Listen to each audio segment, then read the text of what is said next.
Hare Krishna, my name is Giridhari and welcome back to my channel. And today we'll be seeing a double sequence of verses, just two verses in a row in the Bhagavad-gita, which are very important to help us develop a focus and full mental clarity. And these two verses are verses 60 and 61 in chapter 2. So in these two verses, Krishna is going to be explaining the importance of attaining control of yourself. By having this control of your senses, you can then freely express your will, your desire can flow, your mind can work properly. So let's take a look at them. Before we get started, make sure to leave a like and subscribe. We're just trying to get the channel off the ground and I need all the help I can get with that. So let's just first read the Sanskrit. It's always very nice to hear the Sanskrit, even improperly pronounced. It's always nice, so let's hear that first. Yatato yapi kaunteya puruṣasya vipaścitaḥ indriyāṇi pramāthīni haranti prasabhaṁ manaḥ tāni sarvāṇi saṁyamya yukta āsīta mat-paraḥ vaśe yasyendriyāṇi tasya prajñā pratiṣṭhitā. Just read that one more time. Yatato yapi kaunteya puruṣasya vipaścitaḥ indriyāṇi pramāthīni haranti prasabhaṁ manaḥ tāni sarvāṇi saṁyamya yukta āsīta mat-paraḥ vaśe yasyendriyāṇi tasya prajñā pratiṣṭhitā. So let's read the translation.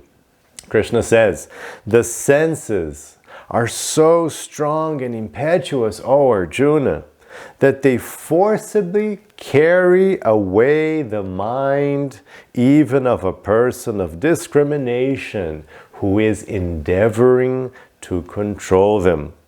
One who restrains his senses or her senses, keeping them under full control, and fixes his or her consciousness upon me, is known as a person of steady intelligence. So, what's Krishna saying here? Our minds, they get easily distracted. You've noticed that. So he says, look, only one sense is enough. We have these different senses, sight and smell and touch. So we have these different, in hearing, we have these different senses.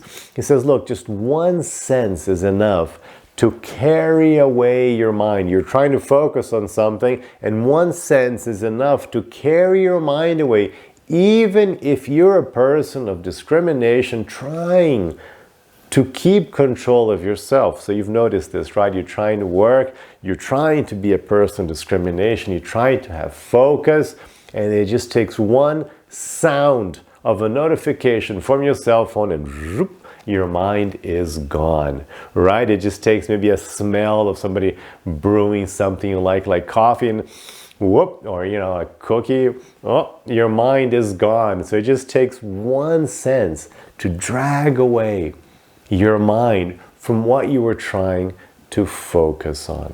So then Krishna says, look, there's a tip here. What you should do is, you should try to keep them under full control by also fixing your mind on me, by elevating your consciousness. So how does that work in practice?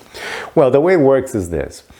Yes, you will lose control by one sense. So knowing this, you prepare yourself. That's really the best thing. You prepare yourself by removing any potential distractions which will come to you. You remove the distractions and make sure that you can focus. Plus, on top of that, in general, you try to keep this elevated consciousness fixed on the divine, on Krishna. You try to elevate your consciousness so that throughout the day, at least you have something to hold your consciousness onto, which is the divine, which is Krishna. You try to focus your mind on Krishna. And by doing that, by living your life, trying to keep your mind elevated and focused, what you'll notice, and this is very interesting and really works, it's worked for me and I'm sure it's going to work for you, it's very powerful. What you'll notice is that you'll get increasing clarity of mind. What does that mean? Clarity of mind means that you will be able to see things as they are, without the fog of the demands. Because instead of controlling your senses, what most of us do is that we try to satisfy our senses. Most people are traveling the opposite path, not of controlling the senses, but of just trying to serve the senses. They're trying to satisfy the senses, which is a losing battle. Because no matter what you do, your senses just always want more. And the better you are at satisfying your senses, all that does is increase the demand of your senses, right? You've had this experience. This is also a big topic in yoga.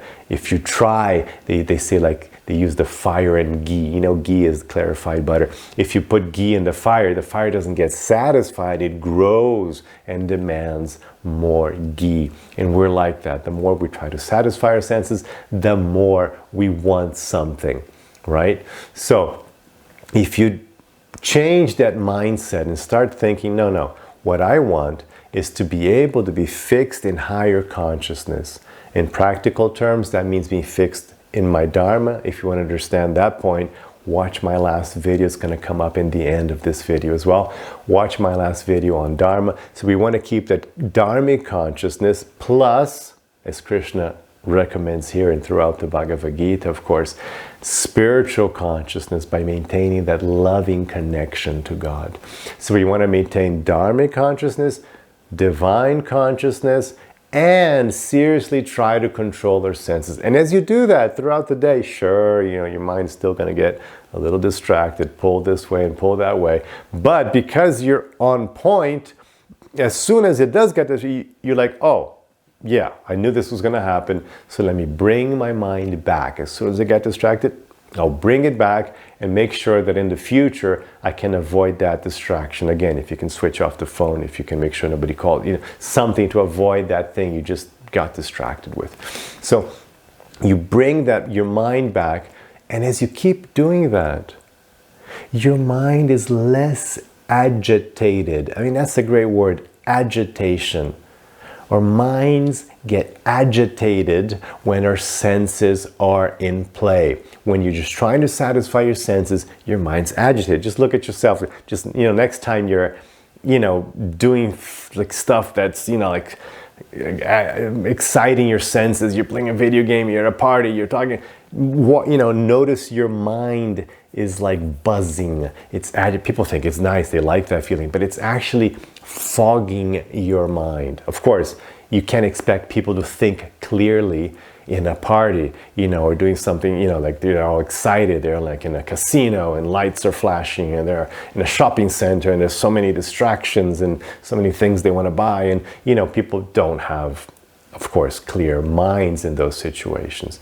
And it's the same thing. So as your senses get tingled, as they try to get satisfied, that clouds your mind.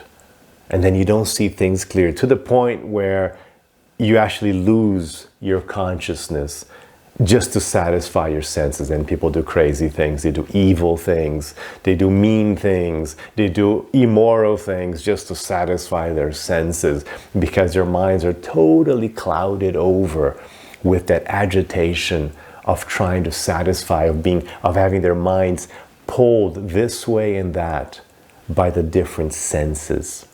So as you try to live a life in yoga, according to the Bhagavad-gita, without this constant distraction, what you see is your mind is pacified, and with ever more pacified mind, you have ever more clarity.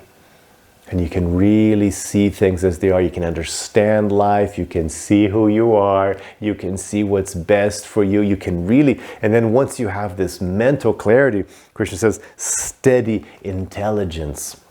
Once you have this steady intelligence, life starts getting better and better, because you stop making those silly mistakes. You stop repeating the same mistakes. You stop falling into different kinds of traps. And you see things as they are. You know what life's all about. You can see where you have to go. Your mind, your path is made clear.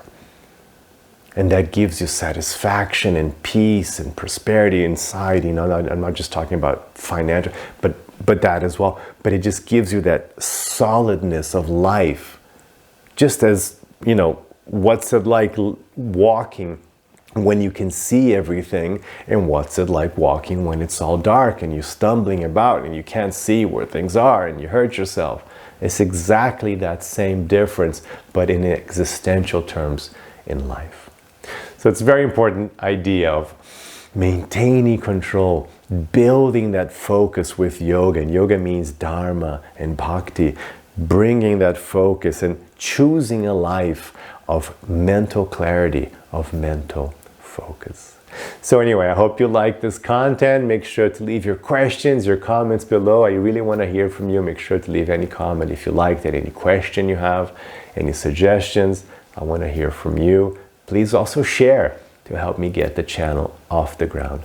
Before we finish, should we read the verses one more time? Because it's always nice and purifying for the mind and heart to hear this Bhagavad-gita. So here we go.